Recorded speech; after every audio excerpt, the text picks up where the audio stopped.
Alors, donc, je suis Rachel Silveira. Je vous remercie tout d'abord de m'avoir invitée à participer à cet événement, de loin, hélas. Rachel Silveira, donc, je suis économiste de formation, maîtresse de conférences à l'Université Paris-Nanterre et je suis spécialisée sur les questions d'égalité entre les femmes et les hommes, notamment les questions d'inégalité salariale dont nous allons parler indirectement. Alors, le point de départ de mon propos, c'est finalement un article de la Déclaration des droits de l'homme que notre président Emmanuel Macron avait repris au plein cœur de la crise, ou en tout cas dans sa première vague, en citant le fait que les distinctions sociales ne peuvent être fondées que sur leur utilité commune.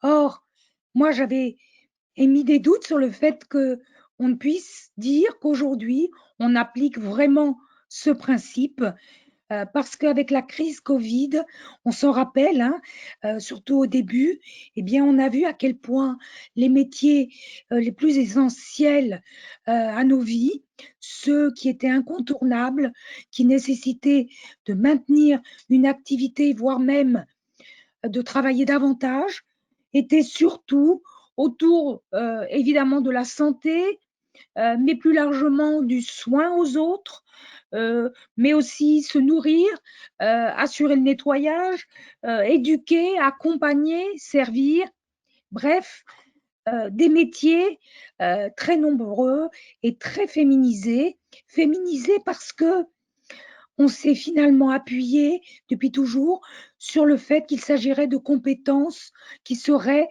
naturelles, je mets plein de guillemets, dévolues aux femmes de façon innée. Or, bien entendu, ce n'est pas le cas. Et du coup, on arrive à ce paradoxe que Dominique Méda, la philosophe, avait repris et que je partage complètement, c'est le fait que ces métiers si essentiels, dont l'utilité sociale est incontournable, énorme, eh bien, ce sont les métiers les plus dévalorisés d'un point de vue de leur salaire. Ils sont la plupart tout en bas de l'échelle sociale, salariale.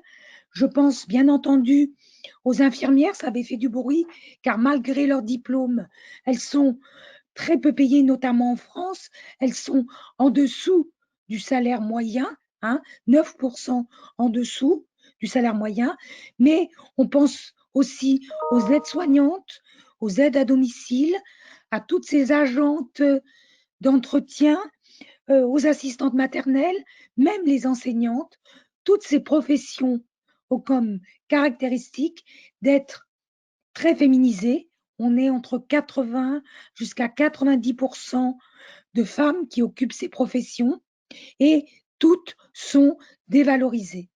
Et donc, mes travaux, mon propos est de démontrer pourquoi et de voir scrupuleusement dans le contenu de ces professions ce qui ne va pas, ce qui n'est pas reconnu.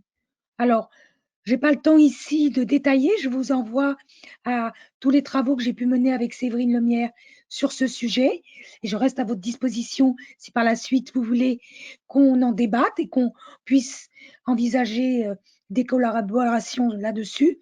Mais en gros, ce qu'on constate, c'est que dans ces professions, les diplômes, même s'ils sont d'État, ne sont pas reconnus en totalité. Par exemple, les infirmières, il faut attendre 2010, il y a donc seulement 10 ans, pour que leur diplôme soit reconnu Bac+3. Ce n'est pas le cas auparavant. De même, les responsabilités de ces professions sont en général dévaluées.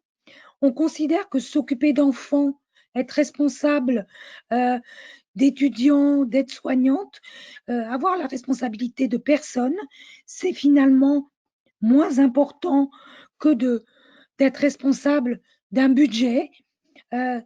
Autre élément, ce qui concerne les compétences, eh bien, en un mot, tout ce qui est du relationnel, en général, est d'évaluer. Ça n'est pas reconnu comme des compétences professionnelles, alors que l'on sait que pour, par exemple, mener un entretien lorsqu'on travaille avec, lorsqu'on encadre des patients qui souffrent de handicap, eh bien, il faut mettre en œuvre des connaissances, des compétences, et ça n'est pas reconnu, comme si naturellement l'activité de mener des entretiens, comme chez les psychologues, eh bien, c'était un don, c'était naturel. Et puis, je dirais enfin que les conditions de travail sont invisibilisées.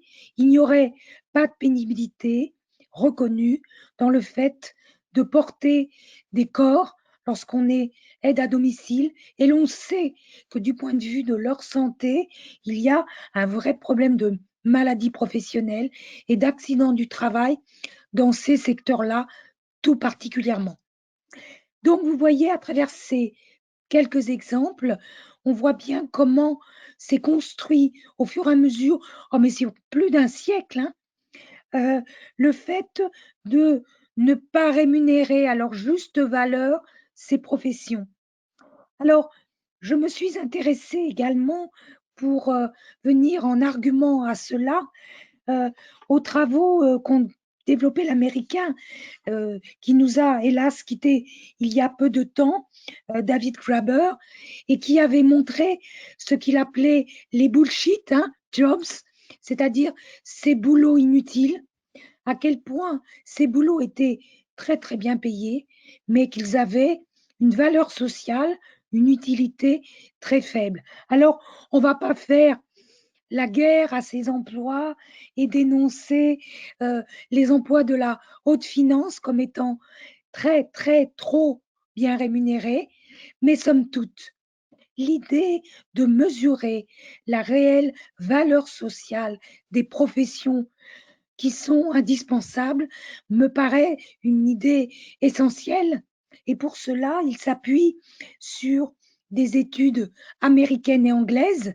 Et c'est passionnant de voir comment, eh bien, on en arrive à une absurdité folle. C'est-à-dire que quand on regarde ce que rapporte un métier du social, alors on pense à l'employé de crèche, on pense même à l'agent d'entretien à l'hôpital, eh bien, on s'aperçoit que quand on mesure les coûts directs, indirects de ces professions, en prenant en compte, bien entendu, leur rapport économique, mais aussi en lien avec l'environnement et avec finalement un effet sociétal.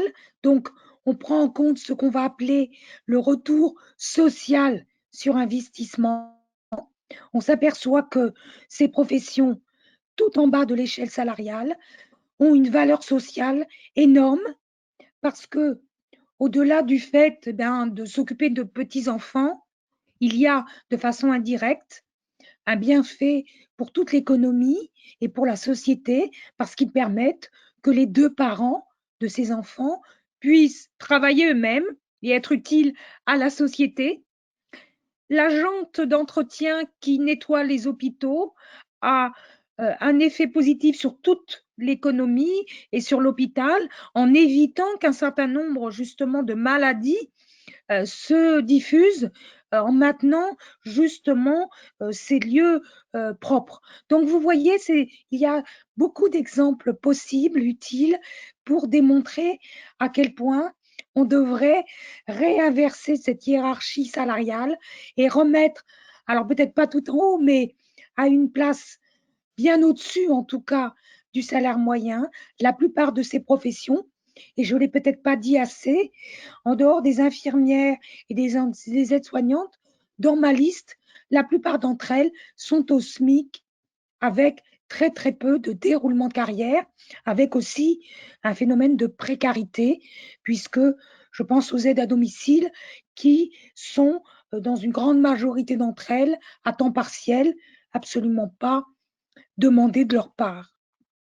Voici ce que je voulais en dire.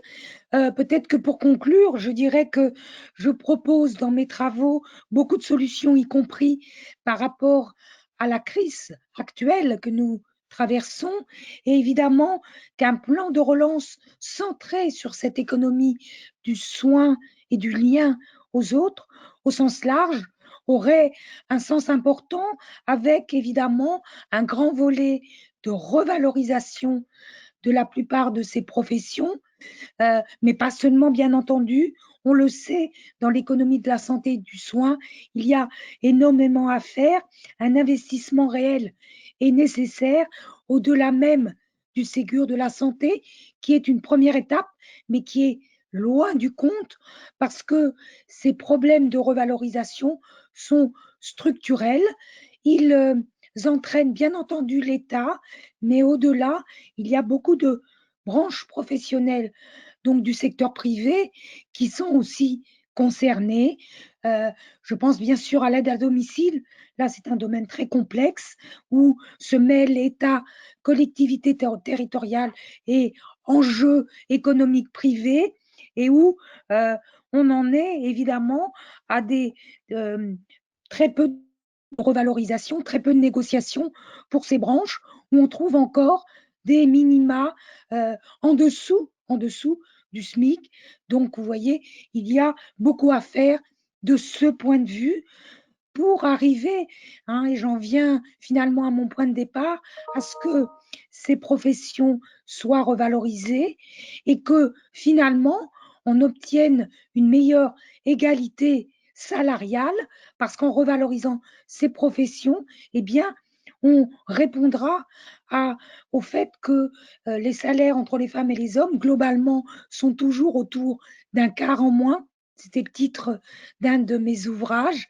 Et pour moi, à mon sens, parmi les inégalités dans notre société, cette inégalité salariale chronique, persistante, est l'un des points noirs qui fait que bon nombre de femmes sont en situation de précarité, de dévalorisation, et qu'elles s'épuisent aujourd'hui même face à la crise que nous traversons.